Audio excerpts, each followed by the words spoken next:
Ini ada Kak Raniken. Kak, maaf setelah kita publish kalau mau edit bagaimana ya Kak?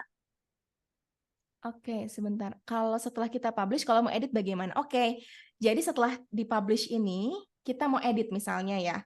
Kita tinggal kembali ke Canva, ke desain kita yang ada di Canva ini. Kemudian, sebentar, ini kok muncul.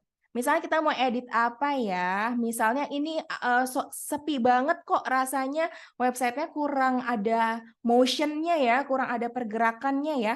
Aku mau ganti di bagian konteks ini, edit design dulu. Edit design misalnya kita mau kasih video gitu. Misalnya aku tambahin shadows misalnya.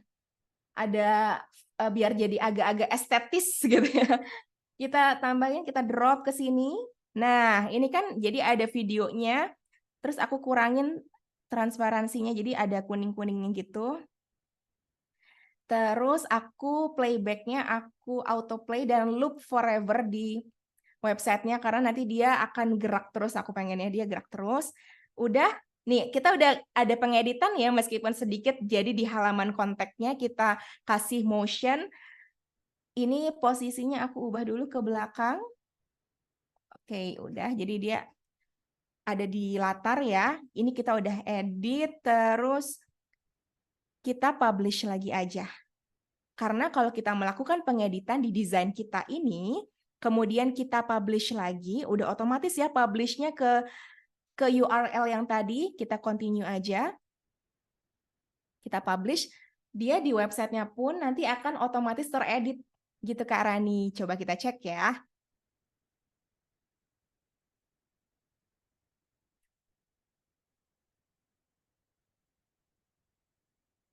Oke. Ini kita view website.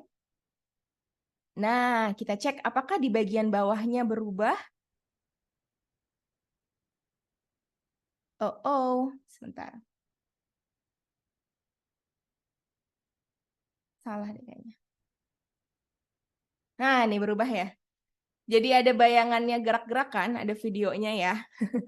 Jadi kalau kita melakukan pengeditan, kemudian kita publish lagi, nanti terbukanya di websitenya setelah kita publish, dia akan terubah gitu, sesuai dengan perubahan-perubahan yang sudah kita lakukan. Begitu Kak Rani. Ada batasannya nggak? Nggak ada sih Kak. Jadi kita bisa edit sebanyak apapun, dan kita bisa publish ulang terus. Ada pertanyaan dari Kak Ane, kenapa di Canva saya tidak ada tulisan publish website? Itu kemungkinan kakak, yang pertama kemungkinan salah template, karena tadi kan aku juga ketika nyari website portfolio, dia ada yang malah munculnya portofolio aja, bukan website. Jadi bukan template website. Jadi boleh dipastikan ketika memilih template itu dia betul-betul template website. Caranya gimana? Di atasnya biasanya ada publish website. Coba kita cek ke home ya. Kita cari template website lain. Jadi kita pilih website. Kita bisa pilih yang ada linknya kayak gini Kak. Yang ada linknya ya. Ada logo link ini kita pilih. Ini udah banyak banget template-nya. Misalnya kita pilih yang ini misalnya.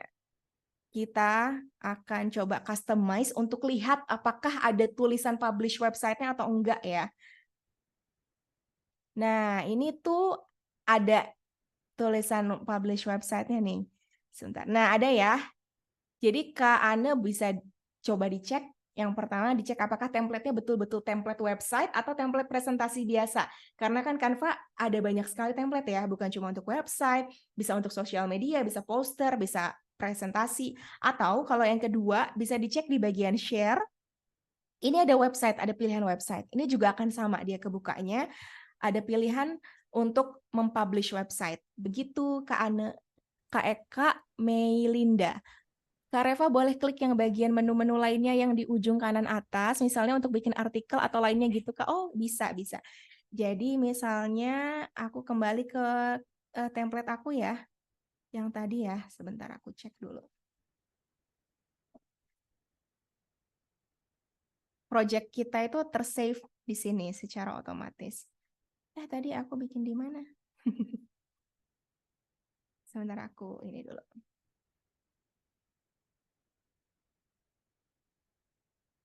Oke, ini ya ada demo Canva. Bagian menu lainnya yang di ujung kanan atas. Nah, ini ya. Jadi di sini ya Kak Eka ya. Ini kita bisa tambahin banget Kak. Jadi misalnya aku di sini tambahin untuk nulis artikel misalnya gitu.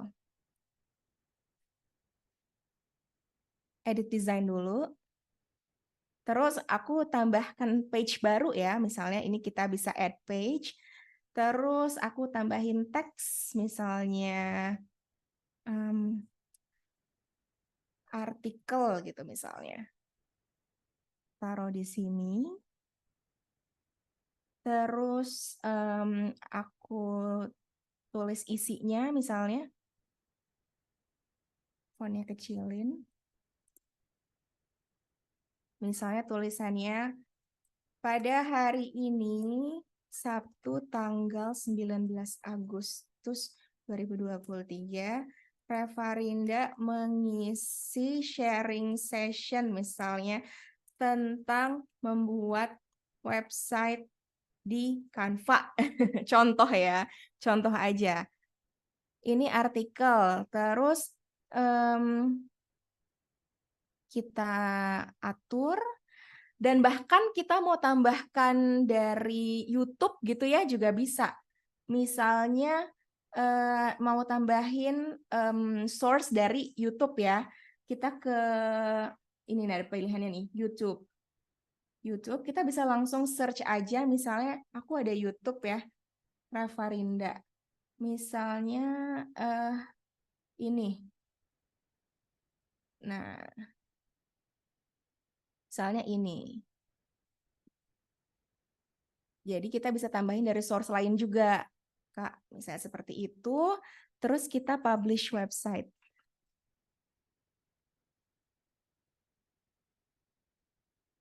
Nanti dia akan otomatis terupdate. Ini aku close dulu biar nggak bingung nanti. Kita continue.